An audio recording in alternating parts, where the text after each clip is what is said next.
बिहार विधानसभा में पहले चरण की वोटिंग के लिए नॉमिनेशन का आज आखिरी दिन है और आखिरी दिन से ठीक एक रात पहले महागठबंधन के बीच सीटों को लेकर लगता है फॉर्मूला तय हो चुका है। कांग्रेस और आरजेडी कितनी सीटों पर कहां से लड़ रहे हैं अभी तक तस्वीर पूरी तरह से साफ नहीं है आधिकारिक तौर पर, लेकिन मुकेश सहनी संतुष्ट हो गए हैं। ये खबर मुकेश सहनी से जुड़ी हुई। वीआईपी पूरी तरह से संतुष्ट है। वीआईपी को 15 विधानसभा सीटें मिली हैं और सूत्रों की माने तो 2 एमएलसी और 1 राज्यसभा की सीट पर मुकेश सहनी तैयार हो गए हैं। 40 से कम सीट पर मैं नहीं लड़ूंगा, साथ ही उप मुख्यमंत्री का पद मेरे लिए सुनिश्चित कर दिया जाए, तब मैं महागठबंधन का हिस्सा रहूंगा। ये बात कहने वाले मुकेश सहनी 15 विधानसभा सीट पर चुनाव लड़ने, 2 एमएलसी सीट और 1 राज्यसभा की सीट पर अब संतुष्ट है। आज वो नॉमिनेशन भी फाइल कर देंगे।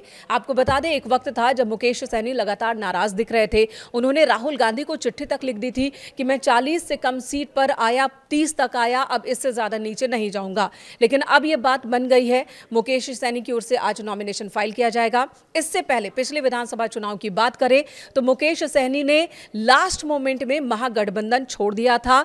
वो एनडीए में शामिल हो गए थे। 11 सीटों पर चुनाव लड़ा था उन्होंने। 4 पर जीत हासिल हुई थी उनके पार्टी के नेताओं की, यानी कि 4 विधायक बने थे। लेकिन जैसे ही चुनाव के नतीजे सामने आए, उन चारों विधायकों ने एनडीए का दामन थाम लिया, मुकेश सहनी को छोड़ दिया। यानी कि मुकेश सहनी की पार्टी वीआईपी के पास एक भी विधायक इस वक्त अपना नहीं, और यही वजह है कि बार्गेनिंग जिस तरह से वो करना चाह रहे थे तो काफी कठिनाई उन्हें हुई कांग्रेस और आरजेडी से बार्गेनिंग करने में। लेकिन जो खबर अब आ रही है कि तेजस्वी ने उन्हें भरोसा दिया है कि 2 एमएलसी की सीट और 1 राज्यसभा सीट उनकी पक्की है और 15 विधानसभा सीटों पर चुनाव लड़ने को उन्हें दिया जा रहा है महागठबंधन में। साथ ही आपको बता दें, मुकेश सहनी खुद को सन ऑफ मल्लाह कहते हैं। उनका कहना है कि उनके खुद के जो वोट परसेंटेज है वो नतीजों को प्रभावित करने के लिए बहुत मायने रखते हैं, और अब जो दावे उन्होंने किए हैं उन दावों को सच में बदलने का वक्त उनके सामने आ गया है।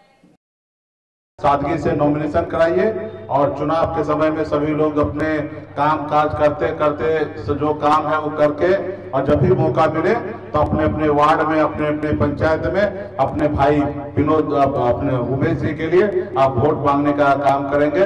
क्योंकि लोकतंत्र में जनता जो है वही मालिक है। पहले राजा के घर में रानी के कोख से बच्चा जन्म लेता था, वही राजा बनता था, लेकिन लोकतंत्र में जनता मालिक है।